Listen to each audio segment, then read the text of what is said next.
ಇನ್ನು ಜಯಲಲಿತಾ ಅಕ್ರಮ ಆಸ್ತಿ ಗಳಿಕೆ ಪ್ರಕರಣ ಏನಿತ್ತು, ಈಗಾಗಲೇ ದಿವಂಗತರಾಗಿರುವಂಥ ಜಯಲಲಿತಾ ಆಸ್ತಿಯನ್ನು ಯಾರಿಗೆ ಕೊಡಬೇಕು ಅನ್ನುವಂಥ ಪ್ರಶ್ನೆ ಇತ್ತು. ಕೋರ್ಟಲ್ಲಿ ಇದನ್ನು ಅಪೀಲನ್ನು ಕೂಡ ಅವರ ಕುಟುಂಬಸ್ಥರು ಹೋಗಿ ಮಾಡಿದ್ರು. ಬಟ್ ಅವ್ರು ಯಾರಿಗೂ ಕೂಡ ಕೋರ್ಟ್ ಅದಕ್ಕೆ ಅವಕಾಶ ಮಾಡಿಕೊಡಲಿಲ್ಲ, ಅರ್ಜಿಯನ್ನು ವಜಾ ಮಾಡಿತ್ತು.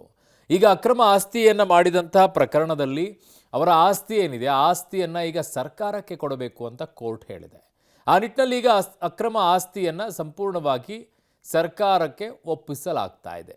ಆಸ್ತಿ, ಚಿನ್ನಾಭರಣ ಎಲ್ಲವನ್ನ ಕೂಡ ಹಸ್ತಾಂತರವನ್ನು ಮಾಡಲಾಗಿದೆ. 4,000 ಕೋಟಿ ಮೌಲ್ಯದ್ದು ಅಂತ ಹೇಳಿ.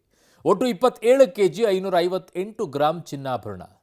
ಈ ಎಷ್ಟು 27 kg 558 ಗ್ರಾಂ ಚಿನ್ನಾಭರಣ. 558 ಗ್ರಾಮ್ ಆದರೂ ಇರುತ್ತೋ ಇಲ್ಲ ಯಾರ್ದರ ಬಳಿ. 1606 ಚಿನ್ನದ ವಸ್ತುಗಳು ಹಸ್ತಾಂತರವನ್ನು ಮಾಡಿದ್ದಾರೆ. ಅಂದರೆ ಎಲ್ಲ ಚಿನ್ನಗಳಿದೆಯಲ್ಲ, ಅದರ ಎಲ್ಲ ಎಷ್ಟು ಲೆಕ್ಕಗಳಂತಂದರೆ 1606 ವಸ್ತುಗಳಿವೆ. 1116 kg ಬೆಳ್ಳಿ ವಜ್ರ ಆಭರಣಗಳಿರೋದು. ವಜ್ರವನ್ನು ನೀವು ನೋಡ್ತಾ ಇದ್ದೀರಾ, ಸ್ಕ್ರೀನ್ ಮೇಲೆ ತೋರಿಸ್ತಾ ಇದ್ದೀವಿ. ಅವುಗಳೆಲ್ಲ ವಜ್ರವನ್ನು ಅದಕ್ಕೆ ಅಳವಡಿಸಲಾಗಿದೆ.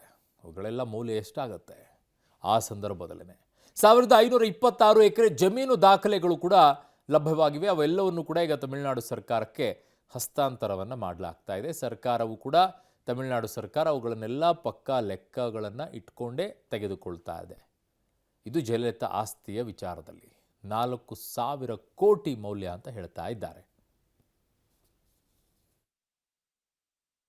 ಜಯಲಲಿತಾ ವಿರುದ್ಧ ನಡೆದಿರುವಂಥ ಒಂದು ಪ್ರಿವೆನ್ಷನ್ ಆಫ್ ಕರಪ್ಷನ್ ಆ್ಯಕ್ಟ್ ಪ್ರೊಸೀಡಿಂಗ್ಸ್ನಲ್ಲಿ ಕಾನ್ಫಿಸ್ಕೇಷನ್ ಆಗಿರುವಂಥ ಮೆಟೀರಿಯಲ್ಗಳನ್ನ ಕಾನೂನು ರೀತಿಯಿಂದ ಡಿಸ್ಪೋಸ್ ಮಾಡಿ ಅದರ ಹಣವನ್ನು ಸ್ಟೇಟ್ ಆಫ್ ತಮಿಳುನಾಡುಗೆ ಕೊಡೋದಿತ್ತು.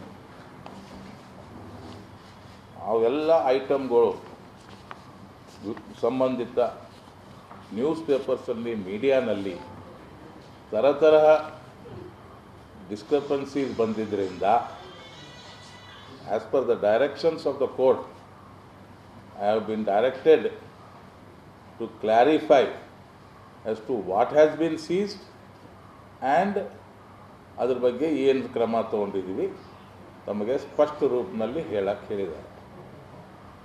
ಕೆಲವು ರಿಪೋರ್ಟ್ಸ್ನಲ್ಲಿ ಸೀರೆಗಳು, ರೆಫ್ರಿಜರೇಟರು, ಚಪ್ಪಲ್ಲು ಅಂಥವೆಲ್ಲ ಬರೆದಿದ್ದರಿಂದ ಪರ್ಟಿಕ್ಯುಲರ್ಲಿ ಕ್ಲಾರಿಫಿಕೇಷನ್ ಕೊಡೋಕ್ಕೆ ಡೈರೆಕ್ಷನ್ಸ್ ಕೊಟ್ಟಿದ್ದರಿಂದ ಈ ನಿಮಗೆಲ್ಲರನ್ನು ಕ್ಲಾರಿಫಿಕೇಷನ್ ಕೊಡ್ತಾ ಇದ್ದೀವಿ.